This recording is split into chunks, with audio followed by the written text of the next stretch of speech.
Welcome back to Nasdaq Trade Talks. I'm your host, Jill Malandrino, Global Markets Reporter at Nasdaq. Joining me at MarketSite is Kip Meadows. He is the CEO of Nottingham. Thank you very much for joining us here today. And we're going to look at third-party platforms. And my question to you is, why would funds want to launch and service an ETF via a third-party platform?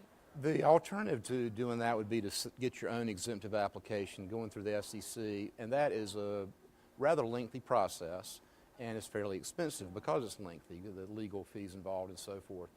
So when you consider the time to market and getting a good idea up and going, getting up in 100 to 120 days versus a year or more is certainly something to consider. And even though the SEC has said they're going to shorten the exemptive application process, it still probably is going to be rather long.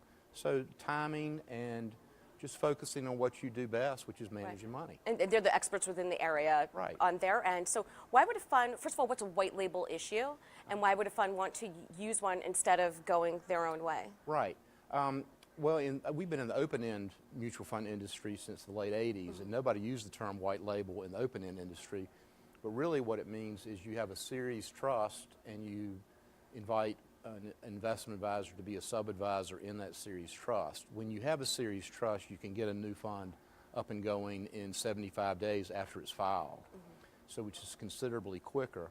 So the white label, we and other white label issuers have the relationships with the custodians, the market makers, the APs, and all the legal firms, outside legal counsel and the auditors.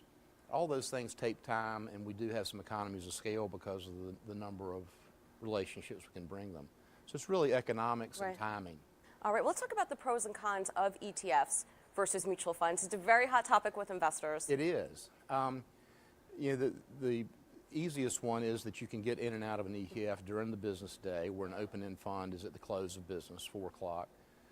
There's some tax efficiency to ETFs that open-end funds do not have. We were talking this morning at the conference we're attending here about open-end funds that can have a large accumulated unrealized gain, which somebody's going to have to take at some point. As outflows in open-end funds occur, that creates a taxable gain for the fund. An ETF, because of the way it's traded, is very tax efficient. So that's a big one.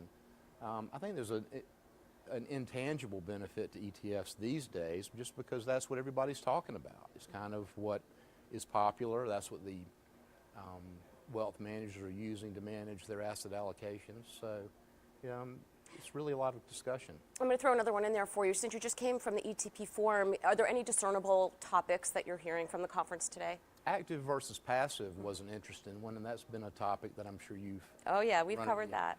Come across that quite a bit. There's some indexes have obviously done extremely well, and there's a lot to be said for that. But how many more indices can be created? I mean, there are not very many that haven't already been done. And there's still a human element where the human brain can make some choices between 2 different oil companies, for instance. They're not going to be exactly the same. Which one's better for whatever reason? Which one's undervalued? Which one might be overvalued? So active seems to be getting a little bit more traction recently, and that was a topic of discussion. All right. Well, thank you very much for joining us at MarketSite. And traders, thank you for joining me. I'm Jill Malandrino, Global Markets Reporter at Nasdaq.